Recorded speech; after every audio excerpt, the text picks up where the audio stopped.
Hey everyone, I'm John Sisson, and today we're taking a look at the Samyang 18mm f2.8 lens for the Sony E-mount system.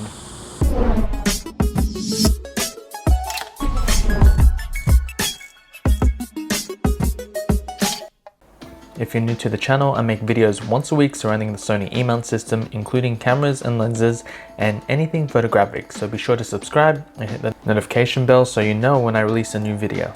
So if you haven't already taken a look, I did make a first look video late last year about this lens. I have been using this for a few months now, taking it around with me on a few trips. I did take it on like a few road trips, I think, not too long ago, and I've been using this on and off with the other lenses I have been using as well. But I am ready to give you my full review on it. But just to quickly let you know, it is an autofocusing lens. It is a fixed focal length as well. It is currently only made for the Sony E-mount cameras, so anything from your full frames to your crop sensor cameras. So that is anything from your A7, A9, all the way down to your A6000, A5000, and even your A3000. There is a crop factor of 1.5 times if you're using it on a camera that is a crop sensor. So it will be a 27mm lens when used on a crop sensor, and of course 18mm on a full frame camera. So I have been using this on the A7s, A7 III to be precise, for quite a bit now. I have been using it on my A6400 as well, but I will mainly focus on your full frame camera at the moment. All right, so I just want to give you a closer look at the lens and what you can expect if you're interested in purchasing it or you just are curious about what it does offer. Now, this is essentially what you are getting when you do purchase the Samyang 18mm. It does come with a plastic petal type lens hood. You do have that reminiscent red line, or red ring that wraps around the lens itself. So if you have a Samyang lens or have seen other Samyang lenses, it will have the same sort of look. It does have a focusing ring, which is a bit loose in my opinion, but to be honest, I'm not going to be using it for manual focus. It's going to be primarily autofocus. And as you can see, it's a fairly simple design. So no focus switches, no buttons. And if you are a bit upset that you don't have like a focus switch to change from autofocus to manual focus, I guess you can remedy that or alleviate that issue by just customizing one of your buttons on your Sony camera to quickly change from autofocus to manual focus. Now it also does take 58mm filter threads, and as you can see here, the minimum focusing distance is 25 centimeters. Now, taking the lens off the camera, there are no weather seals, so it's not a great idea to take it in moist and dusty conditions. But anyway, it does have electronic contacts, so you can have the lens communicate with the camera in terms of using it in when it comes down to autofocus. And of course, you do not have to set your IBIS manually. It will automatically adjust itself. So it will be a stabilized lens if you're using it on a camera with IBIS like your A7 III, which is what I'm using it on right now. But that's just a quick first look of the design of the lens. As I said before, it is fairly simple. Let's get back to talking about what you can expect in terms of image quality and performance. The lens is fast to focus, but to be honest, it's expected to be quick given its focal length.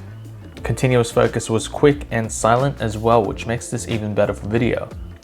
Speaking of video, I used it a lot for vlogging because it's light enough to shoot when attached to my A7 III and GorillaPod.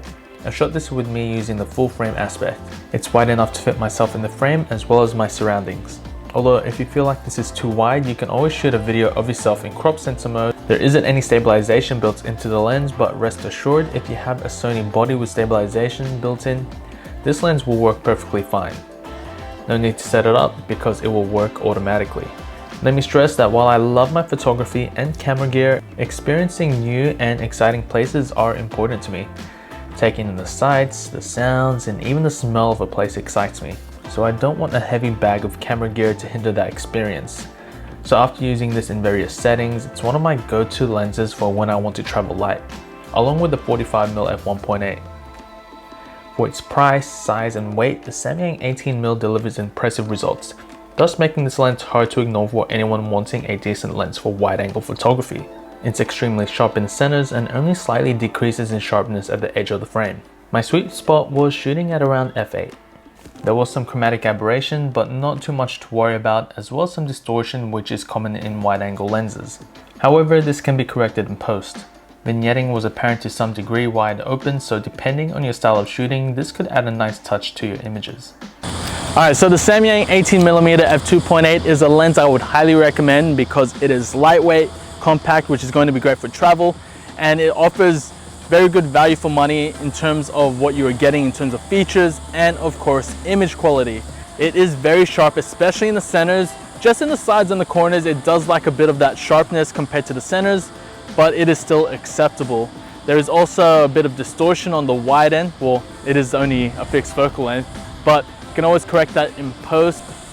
But because I have been traveling with it and using it on my A7 III, it is very solid in the hand. I do have stabilization because it is built into the body. So when I'm using those slower shutter speeds, it does come in handy. So if anything, you are using it on a camera with IBIS built in, you do have that benefit of having a stabilized lens. Now, because I have primarily been using this for travel and just scenic shots and architectural shots, I have loved this lens because of what it offers, especially because it's so lightweight and small. Now, I've taken around this lens with me on different trips and I really haven't had any issues with it. Focusing was quick, especially because it is a wide angle lens, it is easier to focus.